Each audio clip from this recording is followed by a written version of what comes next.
একক কাজ ১। ১ নাম্বার নিচের ছবিটি দেখো। এখানে একটা ছবি দিয়ে দিয়েছে ধাপের বা সিঁড়ির একটা ছবি দিয়েছে। এখানে আমরা একটা সংখ্যা রেখা স্থাপন করেছে সবুজ নীল পর্যন্ত আর লাল পর্যন্ত। এখানে 0 দিয়েছে। ওপরের ধাপে গেলে সেটা হচ্ছে প্লাস চিহ্ন হবে সিঁড়ির ধাপটা। আর নিচের দিকে নেমে গেলে সেটা হবে মাইনাস। সেটা সুন্দরভাবে উল্লেখ করেছে। এবার ছবি থেকে পাওয়া ধারণা নিয়ে এই চিহ্নটার নাম হচ্ছে স্মলার দ্যান বা ক্ষুদ্রতম চিহ্ন, অথবা ডাইন সাইডে যদি চিহ্নটা থাকে ডাইন হাতের দিকে বাঁকানো, তাহলে সেটা হচ্ছে গ্রেটার দ্যান বা বৃহত্তম। চিহ্ন দিয়ে নিচের খালি ঘরগুলো পূরণ করো, কারণ স্মলার দ্যান এবং গ্রেটার দ্যান দিয়ে চিহ্নগুলো খালি ঘর পূরণ করতে হবে। এখানে ক থেকে শুরু করে বর্গীয় পর্যন্ত অঙ্ক আছে। এই অঙ্কগুলো সম্পূর্ণটা তোমাদের পূরণ করে আমি দেখিয়ে দিয়েছি কিভাবে পূরণ করতে হবে। এখানে ক নাম্বার অঙ্কে বলা হয়েছে এখানে চিহ্নর ভিতর হয় এইটা না এই চিহ্নটা ইউজ করতে হবে। এখানে যে সংখ্যাটা বড়, সবচেয়ে বড় সংখ্যা কোনটা? এখানে +1, আর -1 এর চেয়ে 0 বড়, তারপরে 1 বড়। তো সে অনুযায়ী এখানে কোন চিহ্নটা দেওয়া উচিত? আমরা এই চিহ্নটা দেব, কারণ যে সাইডে মুখ থাকবে, এই চিহ্নটা যে সাইডে মুখ থাকবে সেটার মান সবসময় কি হবে? বড় হবে। তাহলে এই চিহ্নটা হবে 1 এর দিকে, কারণ 1 বড়। -1 এর চেয়ে +1টা বড়। খ নাম্বার 0, তারপর ফাঁকা ঘর -1। এখানে তোমার দেখতে হবে সবচেয়ে বড় সংখ্যা কোনটা। এখানে আমার কাছে যেটা মনে হয় বড় সংখ্যা সবচেয়ে হচ্ছে 0। 0 এর চেয়ে ছোট হচ্ছে -1, আবার -1 এর চেয়ে ছোট হচ্ছে -2, আবার -2 এর চেয়ে ছোট হচ্ছে -3। এভাবে পর্যায়ক্রমে তোমাদের আগে একটু দেখাই সবচেয়ে বড় কোনটা। -1, -1 এর চেয়ে ছোট -2, -2 এর চেয়ে কিন্তু 1 বড়, -3 এর চেয়ে কিন্তু হচ্ছে -2 বড়, -4 এর চেয়ে কিন্তু -3 বড়, -5 এর চেয়ে কিন্তু -4 বড়, -6 এর চেয়ে কিন্তু -5 বড়। এটা মনে রাখতে হবে। তার মানে এখানে -1 মানে ঋণাত্মকে চলে যাচ্ছে, আর 0 তো ধনাত্মকে আছে, তার মানে চিহ্নটা হবে ডাইন দিকে। গ নাম্বারটা দেখি, -4 বড় না -9 বড়। এখানে তোমাদের একটা প্রশ্ন, অনেকে ভাববে 9 তো বড় সংখ্যা আর 4 তো ছোট, তাহলে মনে হয় 9ই বড়। না, তোমাদের বলা হয়েছে -1 বড় না -6 বড়। এখানে কিন্তু সবচেয়ে বড় হচ্ছে -1, -1 এর চেয়ে ছোট হচ্ছে -6, -5, -4। তার মানে এখানে -9টা কি হচ্ছে? ছোট, -4টা হচ্ছে বড়। এই জন্য চিহ্নটা হবে এই সাইডে -4 এর দিকে। ঘ নাম্বার, এখানে সবচেয়ে বড় কোনটা একটু দেখে আগে সংখ্যা 1987, আর এখানে 2999। তার মানে বড় সংখ্যা বুঝতে যাচ্ছে এটা, কিন্তু চিহ্ন আছে মাইনাস। তার মানে এখানে সবচেয়ে বড় সংখ্যা কোনটাকে ধরতে হবে, 2999 না 1987? কারণ এটা এত পরিমাণ ছোট হয়ে গেছে, 1987 চেয়ে অনেক গুণ কিন্তু ছোট, অনেক ছোট হয়ে গেছে এটা। তাহলে ডান সাইডে এটা বড়, এই জন্য চিহ্ন এটা বড়, 1987 বড়, চিহ্নটা এর দিকে ঘুরে থাকবে।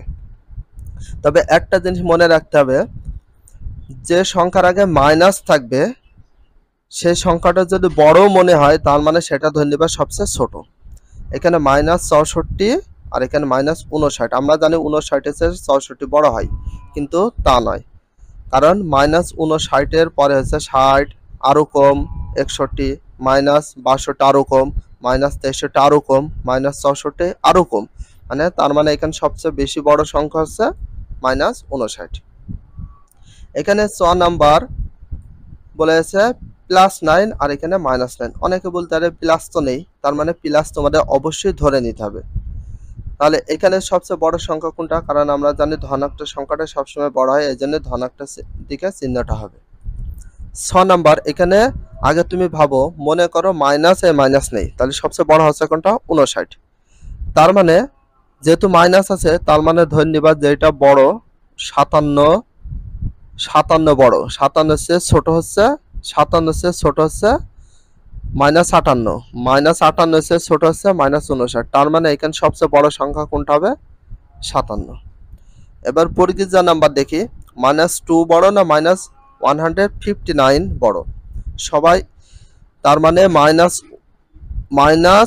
এর চেয়ে -1 কিন্তু বড়, তার -3 এর চেয়ে যদি -2 বড় হয়, তার মানে সংখ্যা যতই বাড়ুক না কেন আরো কম হবে। তাহলে এখানে আমাদের সবচেয়ে বড় সংখ্যা হচ্ছে -2। কত গুণ বড় ঠিক নেই।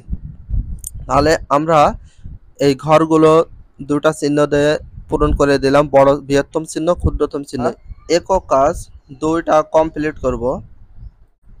একক কাজ 2 কিভাবে করতে হবে সেটা তোমাদেরকে সুন্দরভাবে দেখিয়ে দিচ্ছি, তোমরা ভালো করে মনোযোগ সহকারে দেখতে থাকো। 3 নাম্বার, কোনো একটি নির্দিষ্ট দিনে বিভিন্ন দেশের 4টি স্থানের তাপমাত্রা তালিকা নিম্নে উল্লেখ করা হলো। এখানে স্থানের নাম দেওয়া হয়েছে, তাপমাত্রা দেওয়া হয়েছে, ফাঁকা কলাম দেওয়া হয়েছে, সুন্দরভাবে বোঝানো হবে। তো ভিডিওটা খুব সুন্দর করে ভিডিওটা A to Z ওয়াচ করতে থাকো। ঢাকা, ঢাকা বলেছে 0 ডিগ্রি সেলসিয়াসের উপরে 30 ডিগ্রি সেলসিয়াস, তার মানে 0 হচ্ছে 30 ডিগ্রির উপরে। তো এখানে উপরে কথা উল্লেখ করলে উপরে হলে প্লাস বা ধনাত্মক হয়, আর নিচে উল্লেখ করলে মাইনাস বা ঋণাত্মক হয়। তো এখানে আমরা কি চিহ্ন দেব? উপরের কথা উল্লেখ করেছে এই জন্য দেব প্লাস চিহ্ন। তাহলে এখানে আমরা দেব 30 ডিগ্রি সেলসিয়াস। কাঠমান্ডুর স্থানের নাম করা হয়েছে 0 ডিগ্রি সেলসিয়াসের নিচে 2 ডিগ্রি সেলসিয়াস, নিচের কথা উল্লেখ করেছে, নিচে হলে আমরা কি ইউজ করব? মাইনাস। তারপরে এখানে আমরা কি দেব? 2 ডিগ্রি সেলসিয়াস হয়ে গেল। এবার শ্রীনগরের কথা উল্লেখ করেছে 0 ডিগ্রি সেলসিয়াসের নিচে 6 ডিগ্রি সেলসিয়াস। তো নিচে কথা উল্লেখ করে আমরা সবসময় দেব হচ্ছে মাইনাস। তাহলে এখানে আমরা কি দেব? 6 ডিগ্রি সেলসিয়াস হয়ে গেল। রিয়াদ, এবার 0 ডিগ্রি সেলসিয়াসের উপরে 40 ডিগ্রি সেলসিয়াস, তাহলে এখানে উপরে কথা উল্লেখ করেছে এই জন্য দেব প্লাস। তাহলে এখানে আমরা দেব 40 ডিগ্রি সেলসিয়াস। তাহলে এটা আমাদের পূরণ হয়ে গেল। এখানে আমরা দুইটা কাজ কমপ্লিট করেছি, একক কাজ 1 আর একক কাজ 2।